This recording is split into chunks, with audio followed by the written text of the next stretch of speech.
안녕하세요. 자담세무에게 세무사 송대건입니다.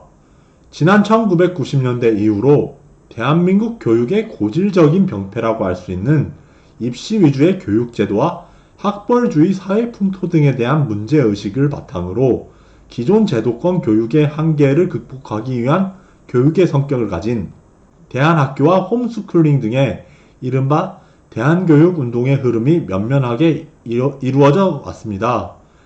이번에 소개하는 지리외신 사례에서는 이처럼 대한학교 등의 대한교육기관을 대상으로 하여 지출되는 교육비가 현행소득세법상 특별세액공제 항목 중 하나인 교육비 세액공제 제도의 적용 대상이 되는 것인지 여부가 그 쟁점이 되었습니다.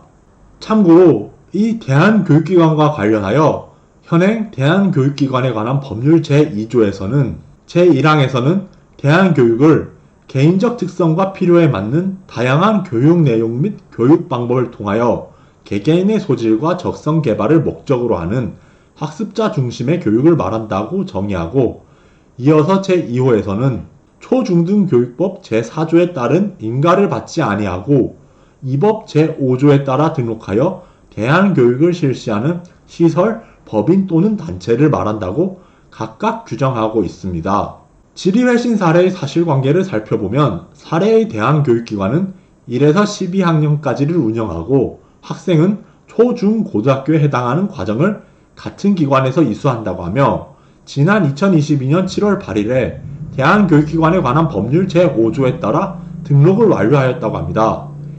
이때 지리자는 이처럼 대한교육기관에 관한 법률에 따라 등록한 대한교육기관에 지출한 교육비가 현행 소득세법 제59조의 4, 제3항에 따른 세액공제의 대상이 되는지 여부, 즉 현행 소득세법상 특별세액공제 항목 중 하나인 교육비 세액공제의 적용 대상이 되는지 여부에 대하여 문의한 것인데, 과세관청은 쟁점 대한교육기관 지출 교육비는 소득세법 제59조의 4, 제3항, 제1호 과목에 그 중에서도 특별법에 따라 다른 학교에 지급한 교육비에 해당하지 않는 것이기 때문에 교육비 세액공제를 적용받을 수 없다고 회신하고 있습니다.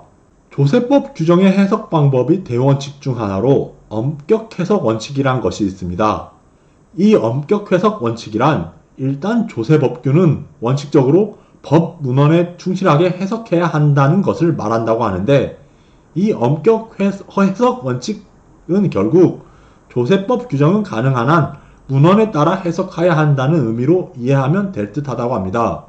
사례에서의 쟁점 대한교육기관 지출 교육비가 소득세법상 특별세액공제 항목 중 하나인 교육비 세액공제 제도를 규정하고 있는 현행 소득세법 제59조의 4, 제3항, 제1호 과목에서 열거하고 있는 특별법에 따른 학교에 지급한 교육비에 해당하지 않기 때문에 교육비 세액공제를 적용할 수 없다고 결론 지은 과세관청의 해석은 중요한 조세법 규정의 해석 방법 중 하나인 이 엄격 해석 원칙에서 자연스럽게 도출되는 것이라 할 수 있을 것 같습니다.